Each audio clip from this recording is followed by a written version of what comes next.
Shehzad Poonawalla, let me get you into the debate. Tehseen Poonawalla says the questions remain. But was this the way questions needed to be asked by the Congress party and alliance partners, members of parliament from the Trinamool Congress as well? Is this the way that questions should be asked, by creating complete distrust in the institutions that exist in India? Do you ask questions, and are you as opposition authorized to ask questions after wiping away $150 billion from the stock markets, money that was owned by people who invested in it? People, middle class, lower middle class, who had faith in the stock market? Is this the price those people have had to pay for the questions that the Congress has raised? First of all, Navika, you should not be sending bouquet. Today you must be sending tissue paper, or you must send रुमाल to Tehseen Poonawalla, because जब तक राहुल और इंडेनबर्ग एक थे तब तक वो safe थे, पर पार्लियामेंट का सेशन अनसेफ था। और इन दोनों इकोनॉमिक हिटमैन, इन दोनों इकोनॉमिक सुपारीबाज के चलते हमारी अर्थव्यवस्था अनसेफ थी, छोटे निवेशकों के पैसे अनसेफ थे।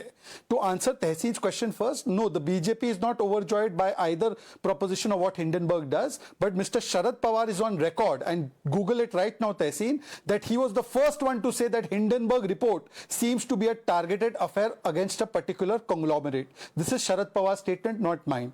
Now, having said that, this is the third vindication, Navika, if you see. First vindication was when the Supreme Court thrashed the Hindenburg report on the questions Tehseen asked. And let me just quote two things that Supreme Court said. One, where is the proof? Two, how can we say what you're showing is credible?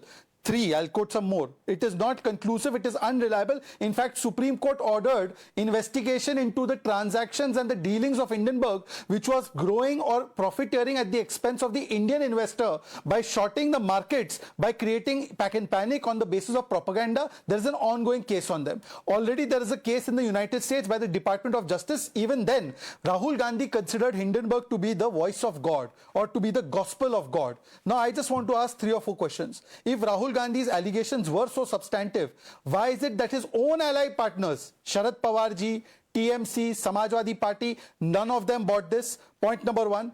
Point number 2, was this all a sahyog? और if it is a सोचा समझा प्रयोग and उद्योग, I'll tell you why. कल तो एक दुकान बंद हुई है, पर कल एक दुकान शुरू भी हुई है. And look at the linkage. Soros says कि $1 billion is there for disturbing the Indian economy. Soros backs Hindenburg. Soros backs OCCRP. Soros backs a number of other organizations. And ये Soros भवन में क्या प्लान हो रहा था कि राहुल गांधी को जैसे रिपोर्ट आती थी पार्लियामेंट सेशन को हाईजैक करने के लिए, कभी पेगासस की report, parliament session hijack, Rafale report, parliament session hijack. Then at the time when they were saying we want discussion on this and that, they would bring yet another international report, Hindenburg report. Even though Supreme Court clarified, they would keep Parliament hostage. And therefore, my question is only this, Tehseen Poonawalla, that today you are in tears because the main tool from your toolkit has been taken out of your hand. May I respond? Well, I only wanted to give a bouquet of flowers to Tehseen Poonawalla, because that's what Gandhigiri is all about. You give flowers and say get well soon, because they've hijacked the agenda. They have made entrepreneurship and profit in this country as bad words. They have wiped off market and hard-earned money of investors, of Indians that were put in the stock market. And today they say, oh, some of the questions do stay.